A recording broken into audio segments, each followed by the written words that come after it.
Somewhere right now, someone is asking you a question purely to gain leverage. Human beings possess an innate biological urge to trust anyone who shows curiosity about their lives. During an interaction, the brain often misinterprets invasive personal questions as the beginning of a genuine interpersonal connection.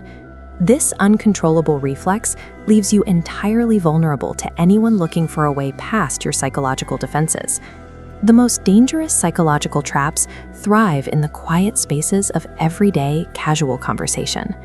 In 1513, Niccolo Machiavelli, an exiled diplomat, began codifying these mental warfare techniques.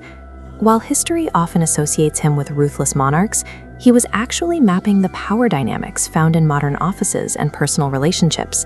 This manuscript documents a precise framework for dismantling personal security through a 4-stage, 5-question playbook. This structure is still used by manipulators today to systematically break down a target's defenses.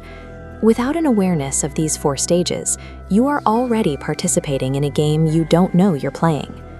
Stage 1, the breach, relies on 2 specific questions. What is your greatest weakness? And what do you think of this person? While you feel you are bonding, the manipulator actively collects your vulnerabilities and private opinions as weapons against you. To defend against the breach, frame your weaknesses as strengths and offer only positive or neutral opinions about others. In Stage 2, network mapping, the manipulator asks, "Who else do you talk to about this?" This is a scouting mission to map your support system, identifying exactly who must be won over and who must be isolated from you.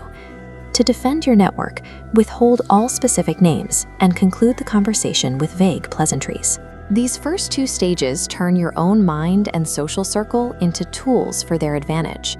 Stage 3, boundary testing, uses a 4th question to ask exactly what it would take for you to quit or leave.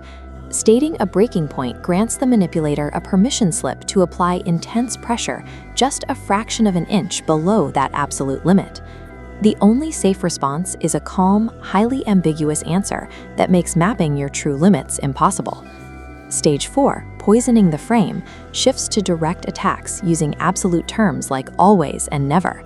These absolute words force the brain to defend itself, causing you to unconsciously accept a false accusation as reality while you argue over the semantics. Refuse the underlying premise of the question entirely and steer the dialogue back to concrete, observable facts. Surmounting this ambush requires recognizing when the very rules of a conversation have been compromised. Machiavelli documented these techniques to safeguard himself and his city from the very tactics he described. When someone attempts to run this specific pattern on you, they are no longer hiding, they are broadcasting their true intentions. Spotting these specific patterns reveals the intent hiding behind someone's choice of words. The psychology of power is constantly shifting. Recognizing these signals is the first step in reading a room accurately. Knowing the anatomy of manipulation provides the tools required to keep your boundaries secure.